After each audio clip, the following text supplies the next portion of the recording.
Hi friends, welcome to ROJAS cooking. இன்னைக்கு நம்மளோட சேனல்ல ரொம்பவே சூப்பரான ஒரு குக்கி ரெசிபி தான் பார்க்க போறோம். ரொம்ப ஈஸியா செஞ்சு முடிச்சிடலாம். நல்ல டேஸ்டா இருக்கும். இதுல வந்து நான் பட்டர், ஆயில் இப்படி எதுவுமே சேர்க்கல. ஒரு 4 இன்கிரீடியன்ட்ஸ் வச்சு தான் செஞ்சிருக்கேன். டக்குனு ஒரு டீ டைம் ஸ்நாக்கா கூட நம்ம வந்து செஞ்சு சாப்பிடலாம். வாங்க இது எப்படி செய்யலாம் அப்படிங்கறத நம்ம இப்போ வீடியோக்குள்ள போய் பார்க்கலாம். அதுக்கு முன்னாடி நீங்க என்ன நம்மளோட சேனலை சப்ஸ்கிரைப் பண்ணலனா மறக்காம சப்ஸ்கிரைப் பண்ணிக்கோங்க. இப்போ வாங்க வீடியோக்குள்ள போலாம். ஃபர்ஸ்ட் இது செய்யறதுக்கு நம்ம வந்து ட்ரை இன்கிரீடியன்ட்ஸ் அழிச்சுக்கணும். அதுக்கு ஒரு மிக்சிங் பவுல்ல ஒரு சலடை வச்சுட்டு இதில் நான் மைதா மாவு சேர்த்துக்க போகிறேன். மைதா மாவு வந்து 1/2 கப் ப்ளஸ் 1 டேபிள் ஸ்பூன் எடுத்திருக்கேன். டேபிள் ஸ்பூன் கணக்கில் பார்த்தா மொத்தம் 9 டேபிள் ஸ்பூன் எடுத்திருக்கேன். சேர்த்துட்டு அதை நல்லா சலிச்சுக்கோங்க. அடுத்து அதிலே 1/4 கப் அளவுக்கு கொக்கோ பவுடர் சேர்த்துக்கலாம். கொக்கோ பவுடர் 1/4 கப் அப்படிங்கும்போது 4 டேபிள் ஸ்பூன் கொக்கோ பவுடர் வேறும். நம்ம வந்து லைட் ஷேட் கொக்கோ பவுடர் எடுத்துக்கணும். டார்க் ஷேடாக இருந்தால் நீங்கள் 4 டேபிள் ஸ்பூன் சேர்க்க தேவையில்லை. ஒரு 2 டேபிள் ஸ்பூன் சேர்த்தா போதும். டார்க் ஷேடாக இருந்தால் நிறைய சேர்த்திங்கன்னா கசப்பு தன்மை கொடுத்துரும். அதனால நான் நெகி லைட் ஷேட் தான் எடுத்திருக்கேன். 1/4 கப் கொக்கோ பவுடர் சேர்த்து நல்லா சலிச்சதுக்கப்புறமா நான் ஒரு ஸ்பூன் வச்சு நல்லா மிக்ஸ் பண்ணிக்கோங்க. மிக்ஸ் பண்ணிட்டு இது தனியாக வச்சிடலாம். அடுத்து இன்னொரு ட்ரை பவுல் எடுத்திருக்கேன். இதில் வந்து நான் முட்டை சேர்த்துக்க போகிறேன். 2 முட்டை வந்து வெள்ளைக்கரு மஞ்சக்கரு தனியாக பிரித்து வச்சுருக்கேன். அதில் வந்து வெள்ளைக்கரு மட்டும் சேர்த்துக்கலாம். முட்டை வந்து ரூம் டெம்பரேச்சரில் இருக்கணும், அதை பார்த்துக்கோங்க. அதே மாதிரி பவுலில் கொஞ்சம் கூட ஈரப்பதம் இருக்கக்கூடாது.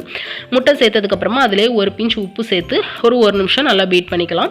1 நிமிஷம் நல்லா பீட் பண்ணதுக்கு அப்புறமா இதில் வந்து சுகர் வந்து நம்ம சேர்த்துக்கணும். 3 டேபிள் ஸ்பூன் அளவுக்கு சுகர் வந்து நான் சேர்த்துக்கிறேன். 3லேருந்து 4 டேபிள் ஸ்பூன் அளவுக்கு சுகர் சேர்த்துக்கலாம். இது வந்து லைட்டாக நான் இப்போ சேர்க்குறது வந்து கொஞ்சம் லைட்டான ஸ்வீட்டாக இருக்கும்.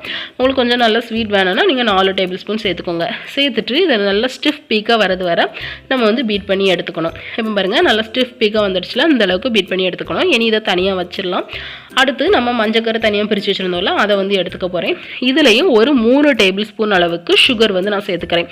பவுடர் சுகர் சேர்க்கல, நார்மல் சுகர் தான் சேர்த்துருக்கேன். சேர்த்துட்டு இதையுமே நல்லா பீட் பண்ணிக்கோங்க. ஒரு 3 to 4 மினிட்ஸ் நல்லா பீட் பண்ணிக்கோங்க. அந்த கலர் சேஞ்ச் ஆகி ஒரு லைட் எல்லோ கலரில் நம்மளுக்கு கிடைக்கும். இந்த மாதிரி இந்த அளவுக்கு பீட் பண்ணி எடுத்துக்கணும். இனி இதில் வந்து நம்ம ஃபஸ்ட்டு பீட் பண்ணி வச்சுருந்தோம்ல அந்த வெள்ளைக்கரு, அதில் இருந்து கொஞ்சமாக எடுத்து இதில் சேர்த்து மிக்ஸ் பண்ணிக்கலாம். இனி நம்மளுக்கு பீட்ரு தேவையில்லை, நார்மலாக ஒரு ஸ்பேட்சுலா எடுத்துக்கோங்க போதும். அந்த வெள்ளைக்கருலேருந்து ஒரு 1/3 பங்கு இதில் சேர்த்து இந்த மாதிரி பீட் பண்ணி எடுத்துக்கோங்க. ஸ்லோவாக பீட் பண்ணி எடுத்துக்கோங்க. நான் இது வந்து வீடியோ ஸ்பீட் பண்ணியிருக்கேன்.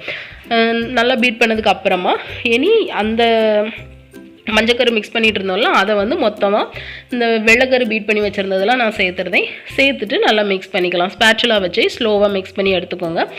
அந்த வெள்ளைக்கரு மஞ்சக்கரு எல்லாமே நல்லா மிக்ஸ் ஆகி வரணும். எல்லாமே நல்லா ஈவனாக மிக்ஸ் ஆகி வரணும். அந்த மாதிரி மிக்ஸ் பண்ணி எடுத்துக்கலாம். ஸ்லோவாக மிக்ஸ் பண்ணி எடுத்துக்கோங்க. எல்லாம் சேர்த்து இந்த மாதிரி நல்லா மிக்ஸ் பண்ணி எடுத்ததுக்கப்புறமா இதில் வந்து நம்ம சலிச்சு வச்சுருந்த ட்ரை இன்க்ரீடியன்ட்ஸ் இருக்கலாம், மைதா மாவு, கொக்கோ பவுட்ரு, அதை வந்து கொஞ்சம் கொஞ்சமாக சேர்த்து நல்லா மிக்ஸ் பண்ணிக்கோங்க. கட்டி எதுவுமே இல்லாத மாதிரி ஸ்லோவாக மிக்ஸ் பண்ணி எடுத்துக்கோங்க. கொஞ்சம் கொஞ்சமாக சேர்த்துக்கோங்க.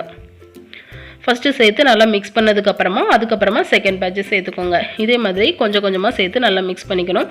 இது வந்து நல்ல ஒரு கேக் பேட்டர் இருக்குல்ல, அதை விட கொஞ்சம் கட்டியாக இருக்கும், அவ்வளோதான். ரொம்ப திக்காக நம்ம ஒரு நார்மலாக குக்கி டஃப் ரெடி பண்ணுவோம்ல, அந்த மாதிரிலாம் இருக்காது. இந்த மாதிரி நல்லா மிக்ஸ் பண்ணதுக்கப்புறமா இதை வந்து நம்ம ஒரு பைப்பிங் பேக்கில் மாற்றிக்கலாம். பைப்பிங் பேக் அப்படிலாம் ஏதாவது பிளாஸ்டிக் கவர் இல்லை ஏதாவது பால் கவர் இருக்குல்ல, அதில் கூட நம்ம வந்து மாற்றிக்கலாம். இப்போ நான் வந்து பைப்பிங் பேக்கில் மாற்றிருக்கேன். மாற்றிட்டு இதை வந்து நம்ம ட்ரேயில் வந்து குக்கி வந்து ரெடி பண்ணி வச்சிடலாம். அதுக்கு வந்து நான் ஒரு ட்ரே எடுத்திருக்கேன். அதில் லைட்டாக ஆயில் அப்ளை பண்ணிவிட்டு ஒரு பட்டர் பேப்பர் போட்டு அதுக்கு மேலே லைட்டாக ஆயில் வந்து அப்ளை பண்ணி வச்சுருக்கேன். அதில் வந்து நம்மளோட குக்கீஸை வந்து நம்ம ரெடி பண்ண வச்சிடலாம். இந்த மாதிரி ப்ரெஸ் பண்ணி வச்சுக்கோங்க. இது வந்து அவனில் வச்சுக்கோங்க. நான் வந்து 5 மினிட்ஸ் ப்ரீ ஹீட் பண்ணலாம். அவனில் 160 டிகிரி செல்சியஸில் ஒரு 30 மினிட்ஸ் பேக் பண்ணி எடுத்துகிட்டு வந்துடலாம். அதே மாதிரி நான் வந்து கடாயிலையும் வைக்க போகிறேன்.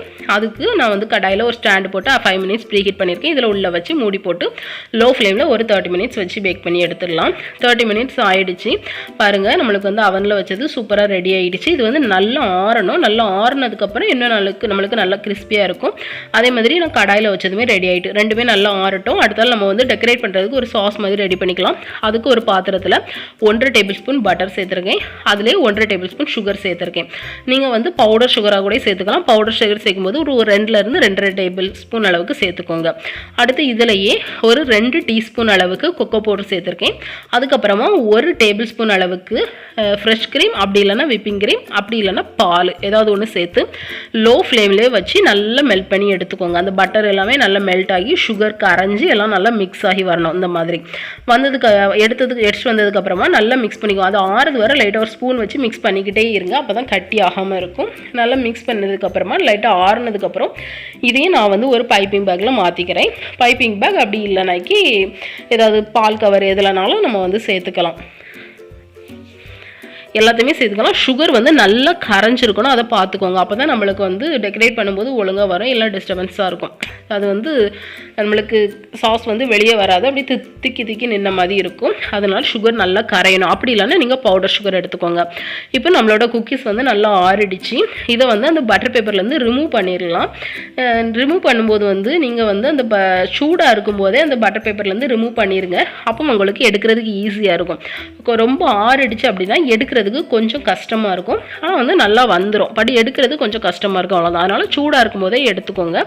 எடுத்து நம்ம ஆற வச்சிடலாம். இப்போ நான் வந்து பட்டர் பேப்பர்லேருந்து ரிமூவ் பண்ணதுக்கப்புறமா அதுக்கு மேலே அந்த சாஸ் வச்சு அப்படி லைட்டாக டெக்கரேட் பண்ணிக்கிறேன். ஃபுல்லாக டெக்கரேட் பண்ணிவிட்டு உங்களுக்கு விருப்பமான ஏதாவது ஸ்ப்ரிங்கிள்ஸ் ஏதாவது உங்களுக்கு தேவைன்னா நீங்கள் வந்து சேர்த்துக்கலாம். நான் வந்து எல்லா ஸ்ப்ரிங்கிள்ஸ்லேயும் கொஞ்சம் கொஞ்சம் இந்த மாதிரி சேர்த்துக்க போகிறேன். இது வந்து ஆப்ஷனல் தான். இது வந்து டக்குன்னு செஞ்சு முடிச்சிடலாம். ஒரு 4 இன்க்ரீடியன்ஸ் வச்சு குயிக்காக செஞ்சு முடிக்கக்கூடிய ஒரு குக்கி ரெசிபி. நல்ல டேஸ்ட்டாக இருக்கும். நம்மளுக்கு வந்து நல்லா ஆறுனதுக்கப்புறமா அது வந்து நம்மளுக்கு நல்லாவே கிறிஸ்பியாக இருக்கும். வெளியே வந்து நல்லா கிறிஸ்பியாக இருக்கும், உள்ளே வந்து கொஞ்சம் சியூவியாக அந்த மாதிரி இருக்கும். நல்லா சூப்பராக இருக்கும், நல்லா சாஃப்டாக சூப்பராக இருக்கும். கண்டிப்பாக ட்ரை பண்ணி பாருங்கள். இந்த வீடியோ உங்களுக்கு பிடிச்சிருக்குன்னு நம்ம நினைக்கிறேன். பிடிச்சிருந்தா லைக் பண்ணுங்கள், ஷேர் பண்ணுங்கள், சப்ஸ்கிரைப் பண்ணுங்கள். இன்னொரு இன்ட்ரெஸ்டிங்கான ரெசிபியோட உங்களை மீட் பண்ணுறேன். பாய்.